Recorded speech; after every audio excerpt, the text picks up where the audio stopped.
Hi friends, ನಮಸ್ಕಾರ. ನಾನು Lekhana. Welcome back to our channel. ಇವತ್ತು ತುಂಬ ಸಿಂಪಲ್ಲಾಗಿ ಕೇವಲ 15 ನಿಮಿಷದಲ್ಲಿ ಮಾಡ್ಕೊಳ್ಳೋಂಥ ರವಾ ಬರ್ಫಿನ ಮಾಡ್ಕೊಳ್ಳೋಣ. ತುಂಬಾ ಈಸಿಯಾಗಿರುತ್ತೆ ಹಾಗೂ ತುಂಬ ಟೇಸ್ಟಿಯಾಗಿ ಬರುತ್ತೆ. ಈ ರೆಸಿಪಿ ಇಷ್ಟ ಆದರೆ ಲೈಕ್ ಮಾಡಿ. ಇದೇ ಮೊದಲನೇ ಬಾರಿ ನನ್ನ ಚಾನಲ್ನ ನೋಡ್ತಾ ಇದ್ದರೆ ಸಬ್ಸ್ಕ್ರೈಬ್ ಮಾಡ್ಕೊಂಡು ನೋಡಿ. ಈಗ ಹೇಗೆ ಮಾಡ್ಕೊಳ್ಳೋದು ಅಂತ ನೋಡ್ಕೊಳ್ಳೋಣ. ಇಲ್ಲಿ ನಾನು ಒಂದು ಪ್ಯಾನ್ಗೆ 1 ಕಪ್ ಆಗೋಷ್ಟು ಹಾಲನ್ನ ತೊಗೊಂಡಿದ್ದೀನಿ. 1 ಕಪ್ಗೆ 3/4 ಕಪ್ ಆಗೋಷ್ಟು ನೀರನ್ನ ಸೇರಿಸ್ಕೊತಾ ಇದ್ದೀನಿ. ಈಗ ಸ್ವಲ್ಪ ಮಿಕ್ಸ್ ಮಾಡಿಕೊಂಡು ಇದನ್ನು ಒಂದು ಕುದಿ ಬರ್ಸ್ಕೊಳ್ಳೋಕ್ಕೆ ಇಟ್ಕೊಳ್ಳೋಣ. ಸ್ವಲ್ಪ ಚೆನ್ನಾಗಿ ಕಾಯಿಸ್ಕೊಳ್ಳೋಣ. ಕಾದ ನಂತರ ಇದನ್ನು ಸ್ವಲ್ಪ ಪಕ್ಕಕ್ಕೆ ಇಟ್ಕೊಳ್ಳೋಣ. ಮತ್ತು ಇನ್ನೊಂದು ಪ್ಯಾನ್ ತೊಗೊಳ್ತಾ ಇದ್ದೀನಿ. ಈ ಪ್ಯಾನ್ಗೆ ಒಂದು 10 ರಿಂದ 15 ಗೋಡಂಬಿ ಸೇರಿಸ್ಕೊಂಡು ಇದನ್ನು ನೀಟಾಗಿ ಫ್ರೈ ಮಾಡ್ಕೊಳ್ಳೋಣ. ಸ್ವಲ್ಪ ಗೋಡಂಬಿ ಹಾಕ್ಕೊಂಡ್ರೆ ಟೇಸ್ಟ್ ಚೆನ್ನಾಗಿ ಬರುತ್ತೆ ಮತ್ತು ಕಟ್ ಮಾಡೋದಕ್ಕೂ ಈಸಿಯಾಗಿ ಬರುತ್ತೆ ಅಂತ. ಸ್ವಲ್ಪ ಹುರಿದ ನಂತರ ಇದು ತಣ್ಣಗಾಗೋದಕ್ಕೆ ಪಕ್ಕಕ್ಕೆ ಇಟ್ಕೊಳ್ಳೋಣ. ಸ್ವಲ್ಪ ತಣ್ಣಗಾದ ನಂತರ ನಾನು ಇಲ್ಲಿ ಇದನ್ನು ತರಿಯಾಗಿ ಪುಡಿ ಮಾಡ್ಕೋಬೇಕಾಗುತ್ತೆ. ನಾನು ಇಲ್ಲಿ ಸ್ವಲ್ಪ ಜಜ್ಕೊತಾ ಇದ್ದೀನಿ, ಅಥವಾ ಮಿಕ್ಸಿ ಜಾರ್ಗೆ ಹಾಕ್ಕೊಂಡು ನಾವು ಸ್ವಲ್ಪ ತರಿಯಾಗಿ ಮಿಕ್ಸ್ ಮಾಡಿಕೊಂಡ್ರೆ ಸರಿ ಹೋಗುತ್ತೆ. ಈಗ ಒಂದು ಪ್ಯಾನ್ಗೆ ನಾನು ಒಂದು 2 ಟೇಬಲ್ ಸ್ಪೂನ್ ಆಗೋಷ್ಟು ತುಪ್ಪ ಸೇರಿಸ್ಕೊತಾ ಇದ್ದೀನಿ. ಇದಕ್ಕೆ 1 ಕಪ್ ಆಗೋಷ್ಟು ನಾರ್ಮಲ್ ಉಪ್ಪಿಟ್ಟು ಮಾಡ್ಕೊಳ್ಳೋಂಥ ರವೆನ ಸೇರಿಸ್ಕೊಂಡು ನೀಟಾಗಿ ಹುರ್ಕೊಳ್ಳೋಣ.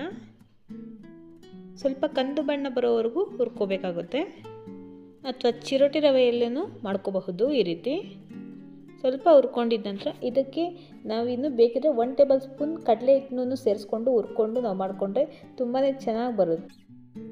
ಕಲರು ನೋಡೋದಕ್ಕೆ ಚೆನ್ನಾಗಿರುತ್ತೆ ಮತ್ತು ಅದು ಕಟ್ ಮಾಡೋದಕ್ಕೂ ಈಸಿಯಾಗಿ ಬರುತ್ತೆ. ಈ ರೀತಿ ಹುರ್ಕೋಬೇಕಾಗುತ್ತೆ. ಈಗ ಸ್ವಲ್ಪ ಕಂದು ಬಣ್ಣ ಬಂದಿದೆ. ಸ್ವಲ್ಪ ಕಂದು ಬಣ್ಣದ ನಂತರ ನಾವು ಸ್ಟವ್ನ ಆಫ್ ಮಾಡ್ಕೊಳ್ಳೋಣ. ಈಗ ಇಲ್ಲಿ ನಾನು ಚೆನ್ನಾಗಿ ಜಜ್ಜಿಟ್ಕೊಂಡಿದ್ದೀನಿ ಗೋಡಂಬಿ.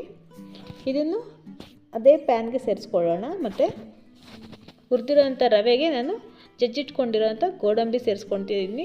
ಮತ್ತು 3/4 ಕಪ್ ಆಗೋಷ್ಟು ಸಕ್ಕರೆ ಸೇರಿಸ್ಕೊತಾ ಇದ್ದೀನಿ. ಸಕ್ಕರೆ ಪ್ರಮಾಣ ಜಾಸ್ತಿ ಬೇಕು ಅನ್ನೋರು 1 ಕಪ್ ಆಗೋಷ್ಟು ಸೇರಿಸ್ಕೋಬಹುದು. ಈಗ ನಾವು ಜಜ್ಜಿಟ್ಕೊಂಡಿರೋಂಥ ಗೋಡಂಬಿ ಪೌಡರ್ನ ಸೇರಿಸ್ಕೊತಾ ಇದ್ದೀನಿ. ನೀಟಾಗಿ 1-2 ನಿಮಿಷ ಮಿಕ್ಸ್ ಮಾಡ್ಕೊಳ್ಳೋಣ ಚೆನ್ನಾಗಿ. ನಾವು ಸಕ್ಕರೆ ಹಾಕಿರೋದ್ರಿಂದ ಸಕ್ಕರೆ ಮೆಲ್ಟ್ ಆಗುತ್ತೆ. ಕರಗಿದ ನಂತರ ಸ್ವಲ್ಪ ಕಲರ್ ಚೇಂಜ್ ಆಗುತ್ತೆ. ನೀಟಾಗಿ ಮಿಕ್ಸ್ ಮಾಡ್ಕೊಳ್ಳೋಣ. ಯಾವುದೇ ಸ್ವೀಟ್ ಮಾಡಬೇಕಂದ್ರೂ ತುಂಬ ಸಮಾಧಾನವಾಗಿ ನಿಧಾನಕ್ಕೆ ಹುರ್ಕೋಬೇಕಾಗುತ್ತೆ. ಈಗ ಚೆನ್ನಾಗಿ ಹುರಿದ ನಂತರ ನಾವೀಗಾಗಲೇ ಕಾಯಿಸಿಟ್ಕೊಂಡಿರೋಂಥ ಹಾಲನ್ನ ಸ್ವಲ್ಪನೇ ಸೇರಿಸ್ಕೊಂಡು ಮಿಕ್ಸ್ ಮಾಡ್ಕೊಳ್ತೀನಿ. ಚೆನ್ನಾಗಿ ಕಾದಿರೋದ್ರಿಂದ ಕುದಿ ಬರುತ್ತೆ. ಅದಕ್ಕೆ ಸ್ವಲ್ಪ ಸೇರಿಸ್ಕೊಂಡು ಮಿಕ್ಸ್ ಮಾಡಿಕೊಂಡ್ರೆ ಒಳ್ಳೆಯದು. ನೀಟಾಗಿ ಮಿಕ್ಸ್ ಮಾಡ್ಕೊಳ್ಳೋಣ. 1-2 ರಿಂದ 3 ನಿಮಿಷ ಮಿಕ್ಸ್ ಮಾಡಿಕೊಂಡ್ರೆ ಸಾಕು, ಇದು ಗಟ್ಟಿ ಆಗಿಬಿಡುತ್ತೆ. ಇದಕ್ಕೆ 1 ಟೇಬಲ್ ಸ್ಪೂನ್ ಆಗೋಷ್ಟು ಏಲಕ್ಕಿ ಪುಡಿನ ಸೇರಿಸ್ಕೊತಾ ಇದ್ದೀನಿ. ಹಾಗೆ 1 ಟೇಬಲ್ ಸ್ಪೂನ್ ಆಗೋಷ್ಟು ತುಪ್ಪ ಸೇರಿಸ್ಕೊತಾ ಇದ್ದೀನಿ. ಮತ್ತು ನೀಟಾಗಿ ಮಿಕ್ಸ್ ಮಾಡ್ಕೊಳ್ಳೋಣ. ತುಂಬಾ ಈಸಿಯಾಗಿ ಪಟಾಪಟ ಅಂತ ಮಾಡ್ಕೋಬಹುದು. ಒಂದ್ಸಲ ಟ್ರೈ ಮಾಡಿ ನೋಡಿ. ಮನೇಲಿರೋರಿಗೂ ಇಷ್ಟ ಆಗುತ್ತೆ, ಮಕ್ಕಳಿಗಂತೂ ತುಂಬ ಇಷ್ಟ ಆಗುತ್ತೆ. ನೀಟಾಗಿ ಮಿಕ್ಸ್ ಮಾಡ್ಕೊಳ್ಳೋಣ.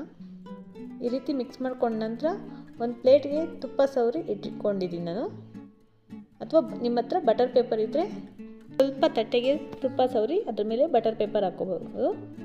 ಈ ರೀತಿ ನೀಟಾಗಿ ಮಿಕ್ಸ್ ಆದ ನಂತರ ನಾವು ಅದನ್ನು ಪ್ಲೇಟ್ಗೆ ಸೇರಿಸ್ಕೊಳ್ಳೋಣ. ನೀಟಾಗಿ ಒಂದು ಸ್ಪೂನ್ ಸಹಾಯದಿಂದ ನೀಟಾಗಿ ಫ್ಲ್ಯಾಟ್ ಮಾಡ್ಕೊಳ್ಳೋಣ. ಒಂದು ವೇಳೆ ಫ್ಲ್ಯಾಟ್ ಆಗಿಲ್ಲ ಇದರಿಂದ ಅಂದರೆ ನಾನು ಈ ರೀತಿ ಒಂದು ಬೌಲ್ ತೊಗೊಂಡು ಅದು ಕೆಳಗಡೆ ಫ್ಲ್ಯಾಟ್ ಆಗಿರೋ ಕಡೆಯಿಂದ ನೀಟಾಗಿ ಪ್ರೆಸ್ ಮಾಡಿಕೊಂಡ್ರೆ ಅದು ಈವನ್ನಾಗಿ ಸ್ಪ್ರೆಡ್ ಆಗುತ್ತೆ. ಇದು 1-2 ರಿಂದ 3 ಗಂಟೆ ಆರಿದ್ರೆ ಸಾಕಾಗುತ್ತೆ. 2 ಗಂಟೆ ನಂತರ ನಾವು ಕಟ್ ಮಾಡ್ಕೋಬೇಕಾಗುತ್ತೆ. ನೀಟಾಗಿ ಕಟ್ ಮಾಡ್ಕೊಳ್ಳೋಣ.